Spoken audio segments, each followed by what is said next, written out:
ज्योतिराज सिंधिया जी की छोड़ो कल की बातें, कल की बात पुरानी, नए दौर में लिख देंगे मिलकर नई कहानी। केपी यादव को हटाना मेरे ख्याल से बहुत बड़ा कदम भी है बीजेपी की तरफ से और साथ में असहज करने वाला भी है कि क्या अपने जीते हुए प्रत्याशियों की कोई तवज्जो बीजेपी के अंदर नहीं है। जनता का ही हमारी सहानुभूति केपी यादव के साथ है जिसका टिकट कटा है। नमस्कार, मैं नाज़मीन खान और आप देख रहे हैं SPN 9 न्यूज़। आप सभी का बहुत बहुत स्वागत है मेरे खास प्रोग्राम चुनावी अखाड़ा में।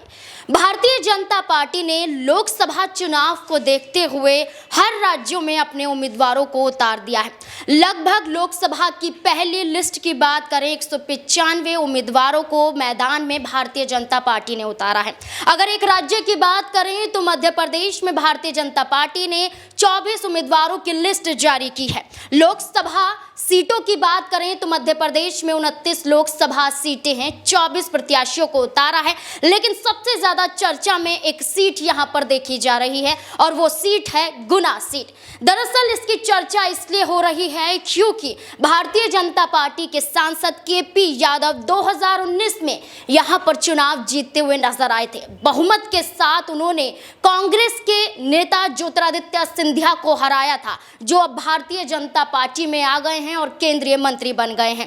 केपी यादव ने 2019 में ज्योतिरादित्य सिंधिया को तो हराया, लेकिन भारतीय जनता पार्टी ने उनके ही सपनों को अब तोड़ दिया है क्योंकि केपी यादव को गुना से हटा दिया गया है। गुना सीट केपी यादव को नहीं दी गई है, जिसके बाद तस्वीरें यहां पर खुलती हुई नजर आ रही हैं। क्या केपी यादव कांग्रेस में वापसी कर सकते हैं? क्या केपी यादव जो गुना सीट उन्हें नहीं दी गई है, क्या नाराजगी केपी यादव की यहां पर जाहिर होती हुई नजर आएगी? इससे जुड़े हुए तमाम सवाल यहां पर बनते हैं। मेरे सहयोगी अमन सर मेरे साथ जुड़ चुके हैं। सर, आपका बहुत बहुत स्वागत है। अमन सर, केपी यादव की बात करें तो गुना सीट से चुनाव 2019 में लड़ा था, जीते भी थे, ज्योतिरादित्य सिंधिया को हरा दिया था। लेकिन आज उसी हारे हुए प्रत्याशी को भारतीय जनता पार्टी ने गुना सीट दे दी। जो जीते हुए थे उसे कहीं ना कहीं दरकिनार कर दिया। तो क्या भारतीय जनता पार्टी ने यहाँ पर कोई गलती नहीं की है? जिस तरीके से अभी कोई यहाँ पर बयान सामने नहीं आ रहे हैं, बल्कि केपी यादव एक मांग करते हुए नजर आते हैं कि उस क्षेत्र से उन्हें जुड़े रहने दीजिए, किसानों के मुद्दे पर वो काम करते रहेंगे। तो केपी यादव अभी भी चाहते हैं गुना सीट, लेकिन भारतीय जनता पार्टी की तरफ से कोई फैसला नहीं आ रहा है। देखिए नाज़मीन, बिल्कुल आपने महत्वपूर्ण बात की है और जाहिर बात है कि अगर हम देखें पूरे मामले को तो केपी यादव जीता हुआ चेहरा 2019 में उन्होंने सिंधिया को वहां से हराया। इसका मतलब ये था कि जो वोट बैंक उनके साथ है, जो लोग उनके साथ हैं, वो लोग सिंधिया के साथ नहीं थे। अगर आप वोटों का भी कैलकुलेशन करें तो यहाँ पर सिंधिया को 4,88,000 के आसपास वोट मिले, तो वहीं 6 लाख के आसपास मिले केपी यादव को, यानी कि लाख वोटों से भी ज़्यादा से उन्होंने सिंधिया को यहाँ पर हराया। यानी कि जो उनका कह सकते हैं कि जो लोग उनके साथ हैं वो सिंधिया से ज़्यादा हैं। ऐसे में केपी यादव को हटाना मेरे ख्याल से बहुत बड़ा कदम भी है बीजेपी की तरफ से और साथ में असहज करने वाला भी है कि क्या अपने जीते हुए प्रत्याशियों की कोई तवज्जो बीजेपी के अंदर नहीं है, क्योंकि जो जीत कर आया है उसको हटाना कई मायनों में सवाल खड़े करता है और जो प्रत्याशी वहां पर हारा हुआ है और उसी प्रत्याशी ने उसको हराया हुआ था। तो ऐसे में क्या बीजेपी साबित करना चाहती है कि क्या सिंधिया सबसे बड़े नेता हैं, हार गए थे, उसके बावजूद भी हम उनके जो है सीट जहां से वो लड़ते रहे वहां पर उनको उतारेंगे और जीता हुआ कैंडिडेट है जो कह सकते हैं लाख से भी ज़्यादा वोटों से चुनाव जीते हैं उनको हम दरकिनार कर देंगे। तो ये आपस कह सकते हैं कि बीजेपी के अंदर भी बगावती सूर कहीं ना कहीं तैयार कर देगा कि जिस प्रत्याशी जो जीत दर्ज करते हैं उनको आप अगर हटाएंगे तो जाहिर बात है कि उनके कदम भी यहाँ से वहाँ जाते हुए नजर आएंगे। क्योंकि यही केपी यादव 2018 में जो कांग्रेस पार्टी से टिकट नहीं मिला था, बीजेपी में शामिल हो गए, सिंधिया के बड़े करीबी माने जाते हैं बहुत उस समय तक, और उसके बाद जो है 19 में सिंधिया के खिलाफ ही वो बीजेपी के टिकट पर चुनाव लड़ते हैं और बीजेपी यहाँ पर बड़ी जीत दर्ज करती है। तो इस तरह का स्टेप उठाना मुझे नहीं लगता कि कोई बहुत कह सकते हैं कि अच्छा कार्य बीजेपी ने किया है, क्योंकि जो जीते हुए कैंडिडेट हैं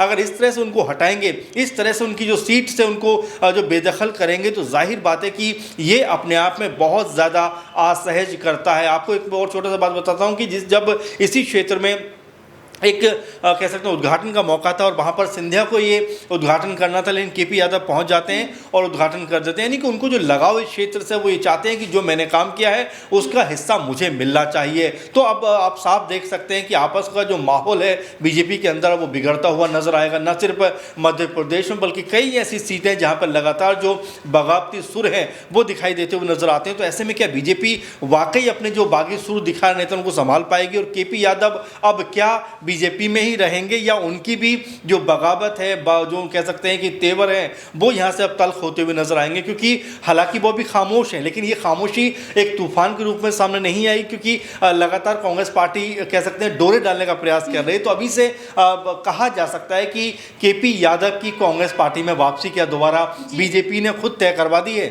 देखिए बिल्कुल, जैसा कि आपने कहा कि कांग्रेस पार्टी यहाँ पर कोशिशें करती हुई नजर आ रही है। इसी के साथ कहा जाए तो कांग्रेस नेता दिग्विजय सिंह ने यहाँ पर ये कहा कि केपी यादव के साथ हमारी संवेदनाएं, यानी कि वो बताने की कोशिश कर रहे हैं कि वाकई केपी यादव के साथ गलत हुआ है। यानी कि वो इशारा दे रहे हैं कि कांग्रेस पार्टी खुद चाहती है कि वो यहाँ पर वापस हो जाए। देखिए बिल्कुल नाज़मीन, और जाहिर सी बात है कि इतने बड़ी जीत दर्ज करने के बावजूद भी अगर आप किसी नेता को दरकिनार करोगे, जो मुझे शिवराज सिंह का भी इसमें याद आता है कि 160 से ज़्यादा सीटें जिस नाम पे जीती गई उनको ही आपने बाहर कर दिया। तो बीजेपी की जो प्लानिंग है वो कई तरह से असहज करने वाली। आपने देखा पवन सिंह को जो टिकट दिया आसनसोल से, बड़े खुश हो जाते हैं, लेकिन नेक्स्ट डे ही वो टिकट वापस कर देते हैं। बाराबंकी का मामला हमारे सामने है, यहाँ पर गौतम गंभीर चुनाव लड़ने से मना कर देते हैं। नितिन पटेल जो हैं कह सकते हैं गुजरात के, वो मना कर देते हैं। जयंत सिन्हा जो हैं वो मना कर देते हैं हजारीबाग से, झारखंड से। तो ऐसे कई सारे एग्जाम्पल हैं जहाँ पर हम देख रहे हैं कि या तो जो पार्टी के नेता हैं वो चुनाव में जाने से बच रहे हैं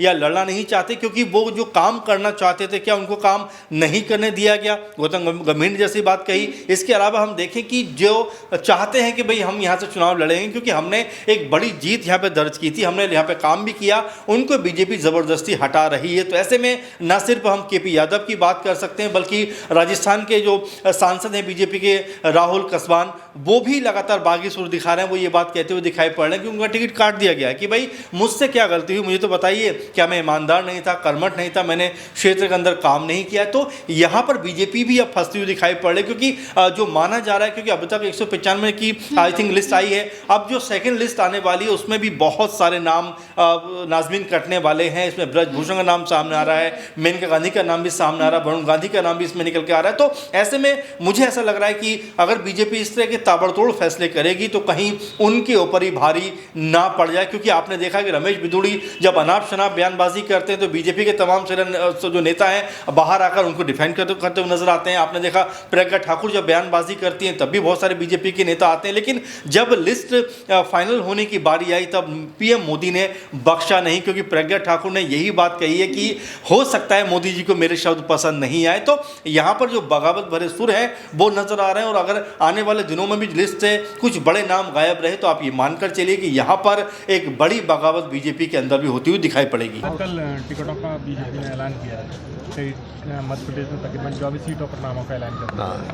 क्या कहना है सर आपका? कांग्रेस की क्या स्थिति रहने वाली है? कब तक उन्होंने अपना काम किया, हम अपना काम करेंगे। सर कब तक हुए? जल्दी हो सर जाएगा। गुनासिर होते हैं सिंधिया चुनाव लड़ रहे हैं, क्या आपने भी कहा था कि जनता का ही? हमारी सहानुभूति केपी यादव के साथ है जिसका टिकट कटा है। राहुल गांधी जी की अचानक जो न्याय यात्रा थी उसको ब्रेक कर दिया गया। वो असल में आज बहुत बड़ी रैली है इंडिया अलायंस की पटना में, उसमें उनका जाना जरूरी था। तो आज शाम को या कल सुबह लौट आएंगे और कल सुबह से फिर चालू। सर केपी यादव को लेकर क्या कहें कांग्रेस? अब यहाँ सहानुभूति उनके साथ है। अजी वो पार्टी में आना चाहिए। वो मैं नहीं जानता। अगर केपी यादव एक बार फिर से कांग्रेस में शामिल, ये मैंने क्या। ज्योतिराज सिंधिया जी की छोड़ो कल की बातें, कल की बात पुरानी, नए दौर में लिख देंगे मिलकर नई कहानी। अब वो बीजेपी के नेता है, उन पे बात भी करना और उन पे कोई ऐसी भाषा भी बोलना, भगवान उनका भला करे। पर इस बार भी केपी यादव जैसे ही कोई अच्छा योद्धा आएगा, और बाकी समझ जाओ आप। क्या है आपकी राय? कमेंट सेक्शन में जरूर बताएं।